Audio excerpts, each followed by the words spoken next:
क्या देख रही है? कुछ नहीं। लड़के को देख रही थी ना? नहीं, मैं तो बस कार देख रही थी। चुप रहे तू। मुझे सब पता है, तुझको बताने की जरूरत नहीं है।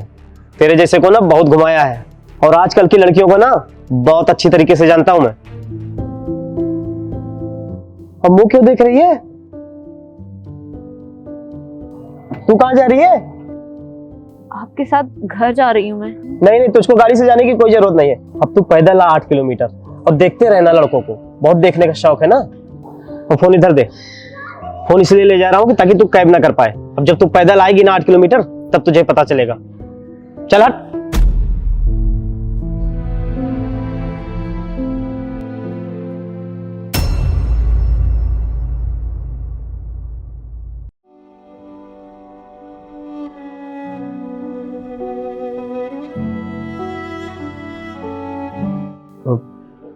तुम इसी बिल्डिंग में रहती हो क्या? नहीं, मैं कुछ काम से आई थी। और वो तुम्हारा हस्बैंड? हाँ।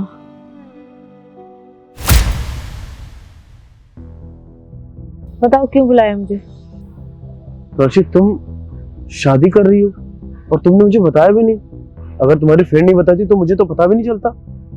क्योंकि मैंने तुम्हें जरूरी नहीं समझा बताना। प्राची, हम रिलेशनशिप में हैं और अगर तुम कोई अकेले डिसीजन ले रही हो तो ये गलत है। तुम्हें मुझे बताना चाहिए था। इमोशन मेरे भी हैं।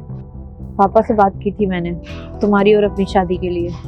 उन्होंने साफ मना कर दिया कि जो लड़का 40,000 रुपए कमाता है उससे मैं तुम्हारी शादी नहीं कर सकता।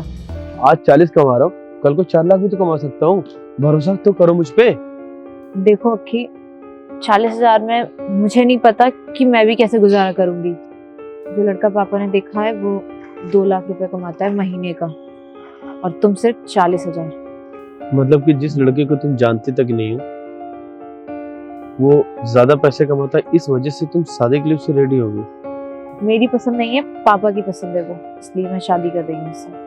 काशी, तुम्हारे पापा ने चुना है वो तो ठीक है, पर तुम्हारी बातों से मुझे ऐसा क्यों लग रहा है कि तुम्हारा भी मन है शादी करने का। ये रिश्ता सिर्फ तुम्हारा नहीं था, ये रिश्ता हमारा था।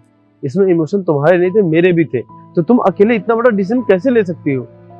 अक्की, तुम मेरे कोई शौक पूरे नहीं कर सकते। वो इंसान मेरे हर एक शौक पूरे करेगा। मैंने तो मूव ऑन कर लिया है, मैं चाहूंगी कि तुम भी कर लो। ठीक है प्रांशी, पर बहुत सोच समझ कर डिसीजन लेना। ये जिंदगी का डिसीजन है, याद रखना इस बात को। बाय। प्रांशी, मैं पुरानी बात तुमसे कोई नहीं करना चाहता, पर मुझे लग रहा था कि तुम्हारे पापा की पसंद तो मुझसे कई गुना बेहतर होगी। हाँ अक्की, उससे शादी करने का मेरा भी मन था और पापा भी प्रेशर कर रहे थे मेरे ऊपर। लेकिन क्या फायदा इतने बड़े घर में शादी करने का, इतने पैसे वाले लोगों के बीच में तुम रह रही हो जो तुम्हारी रिस्पेक्ट नहीं करते हैं।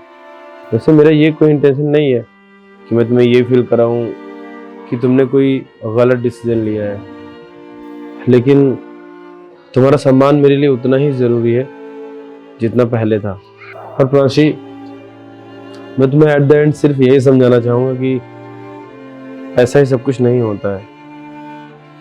अपनी ज़िंदगी के कुछ डिसीजन बहुत ही सोच समझ कर लेने चाहिए। और ये बात अपनी फैमिली में जाकर ज़रूर बताना कि उन्होंने तुम्हारे लिए कितना गलत डिसीजन लिया है। हर बार माँ बाप का निर्णय सही नहीं होता है। और पर्सनली मैं तुम्हें तो सिर्फ इतना ही कहना चाहूँगा कि तुम एक अच्छे और बुरे इंसान को पहचानना सीख लो।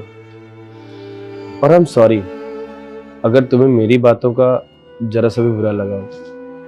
मैं जानती हूँ मेरी लाइफ का सबसे बड़ा और सबसे गलत डिसीजन था।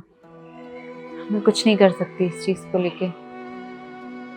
जो भी है जैसा है, खुश तो रहना ही है मुझे। ठीक है प्रांशी, चलो मैं तुम्हें ड्रॉप कर देता हूँ। नहीं नहीं, मैं चली जाऊंगी। उन्होंने देख लिया तो मेरे लिए फिर प्रॉब्लम हो जाएगी। डोंट वरी, उन्हें पता नहीं चलेगा। तुम पीछे वाली सीट में बैठ जाना, ठीक है? चलो।